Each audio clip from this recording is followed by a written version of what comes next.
Hey everybody, welcome back to my reviews. Still on Power Rangers audio drama, episode 7 of season 1. The title of this one is Heart of the Dragon. Now, we get a lot of information in this episode that comes to light in future episodes. I will say there is a little bit of a SA warning on this episode, which was quite a shock when I first heard it. But then when it played out in future episodes of the consequences of it happening, it makes a lot of sense. So with that said, there is no graphic details. There's no major serious details about what happened and how it happened. That segment is probably less than 30 seconds long. I know in an audio drama that can actually be a long time. But just keep in mind, there's no details. It was done, I know it's weird to say it's done tastefully, but I think for what it is, Carl did a good way of writing it so it wouldn't offend or shouldn't offend anybody or bring up any past traumas. So, SA warning on episode 7. If you're super conscious about it, it happens around the 25-minute marker of this 45-minute episode. So if you skip from minute 25 to minute 27, you should be safe. I figured I'll just start the episode off like this, even though this event happened in the middle of the episode. So be warned, but at the same time, keep in mind it is not done in a distasteful manner. Now with that being out the way, let's get into the nit and gritty of the episode. All right. It starts off with where the Zord fight left off, when Tommy decimated the other Rangers. Come here, girl. Sorry. Zila, my cat here, was trying to mess with my stand and stuff. All right. So, I know she's going to steal the show now. So, anyways, the Zords were all badly damaged, except for, of course, Jason, since he was not in the fight. All the Rangers were ejected from their Zords, or had to eject. So, Tommy could have easily just crushed them with the Dragon Zord, but for some reason, he didn't feel the need to use the Zord, so he jumped out of his Dragon Zord and started to fight the Rangers in hand-to-hand combat. Well,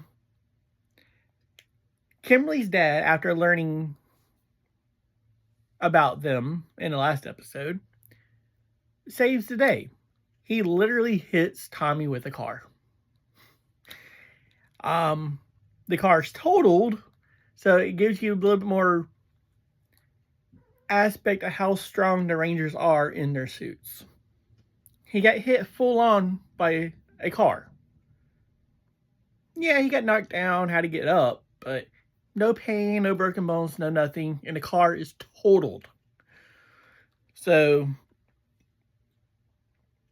this gives a broad picture of how powerful the Rangers are inside their suits. And we also learn later on that when they morph, as in the teenagers, young adults, when they morph, or of course whoever's using corn, they heal. So the morphing aspects has a healing property that Jason takes advantage of later on. Because this episode comes to a more focus on Rita and what's going on at her base. After Tommy has to be teleported away from the fight because his powers were failing. Why, you ask? It was Rita's doing, but not by the green candle. If you know, you know. Alright, but Rita has been stealing the powers from the Dragon Coin to feed into her staff.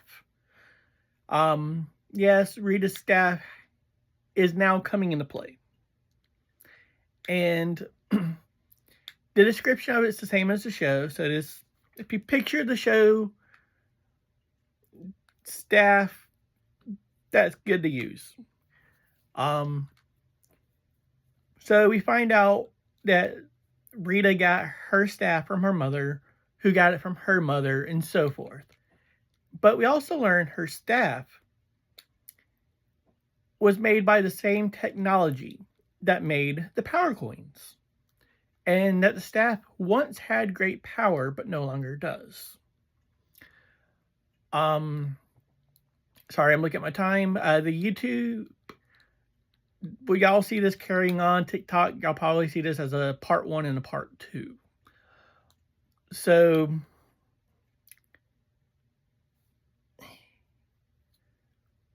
once we learn about Rita's staff, we also learn that draining the coin from over all these years, hundreds, thousands years that she's had the coin, that she's been ciphering off power from it little by little each day, until of course Tommy got to use it, which she's also now doing with Jason's coin. Now granted, with her having a couple of days, she couldn't drain that much power from it. So when Jason gets his coin back later on, you can't tell it was drained.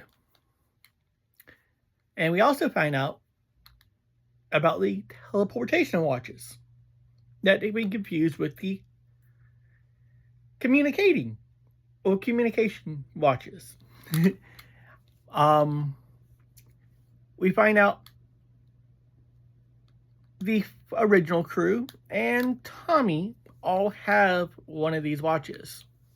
Now, I'm sure it doesn't look like the actual communicator, because Kimberly's dad first thought it was just a regular watch.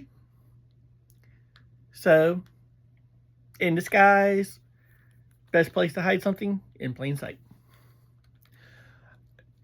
So, I'm going to say TikTok part 1 is ended now. And part 2 is starting now. YouTube, hopefully the editing will make it look like all one coherent video. But we also find out that with the conflicts that's going on in Rita's employment, staffing, command, whatever you want to call it, that Goldar is super for Zed's cause, Lord Zed's cause only. He doesn't always like Rita. He doesn't like what she does. But Finster, on the other hand, is loyal to Rita. Yes, he'll backtalk her in private when no one else is around. But he does everything he can for her. And one thing I did forget to mention in prior episodes, coming from the Sentai side of things, Goldar and Scorpina are married. Yes, they are husband and wife. Well, Scorpina kind of backstabs Goldar without him knowing yet. And she is the one who does the thing to Tommy, using the fact that he is brainwashed and under her command as one of Rita's generals. So she takes advantage of that, taking his innocence. Now, let it be known, it is clear Tommy is 18. Still doesn't make it right, but it helps on some legalities in some ways. I know, it's still creepy to think and disgusting to think about. But, again, if you want to skip that segment, basically to skip the whole 25-minute mark. Just go straight to 27 to be safe. But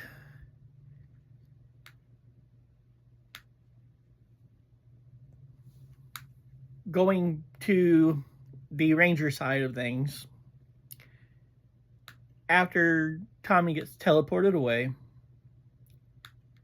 they all go back to the command center, taking Kimberly's dad with them.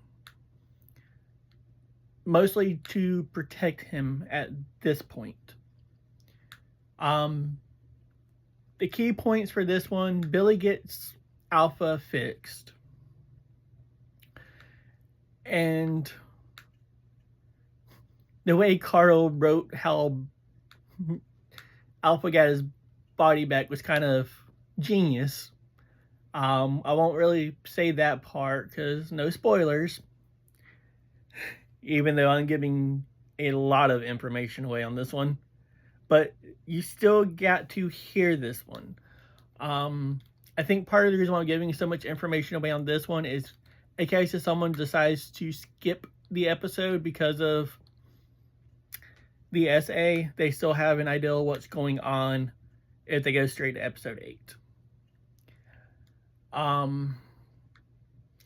But the Rangers plan to teleport to Rita's base and get Jason's coin back. And in doing so, Billy and Jason, and of course Kimberly's dad, stays back at the command center. Zach, Trini, and Kimberly go to Rita's base.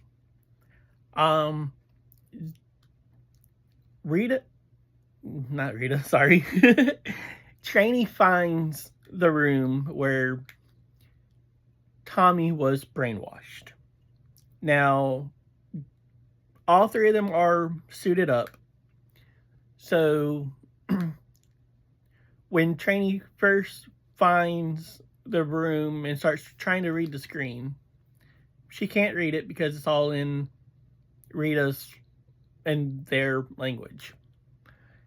She kind of makes a comment about it or thinks about it, and the suit auto translates like the TARDIS. Yes, I'm a big Doctor Who fan also. But she begins to read what is on the screen, and it's all the information about Tommy, about what they did to him. So she plugs her suit up into the computer and downloads all the information she can. Zach finds the power coin. Well, Kimberly, on the other hand, is found by Scorpina, who starts to attack her while alerting everyone else that Rangers are on the ship.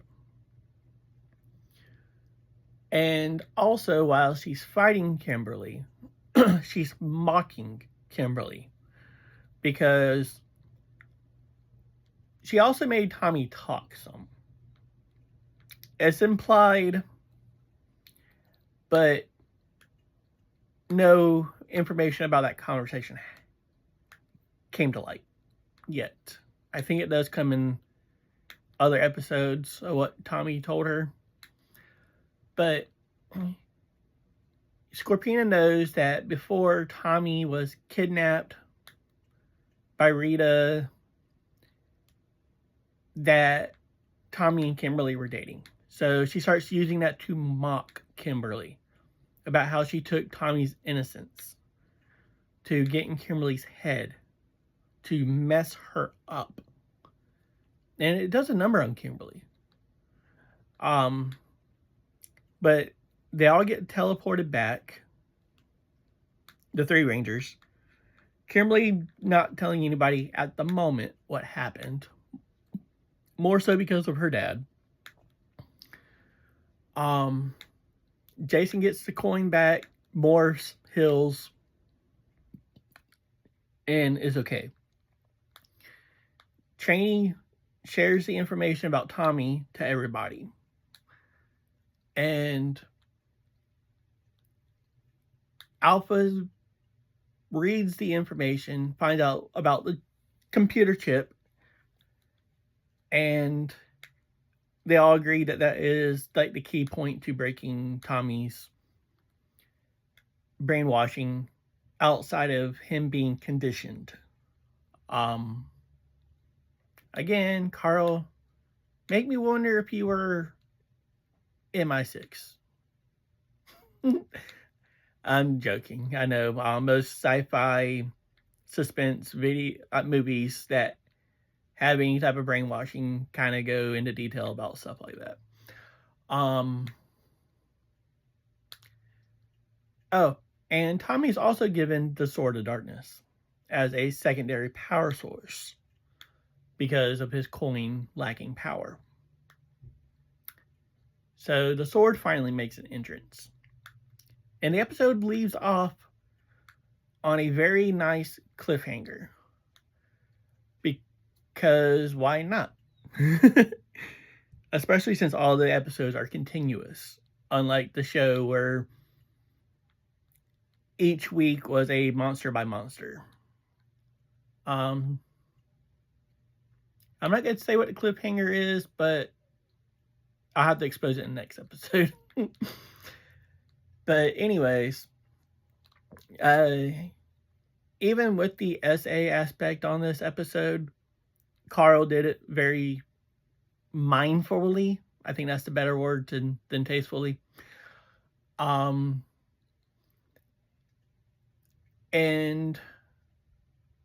the way the whole episode was written, you had your fast moments and slow moments.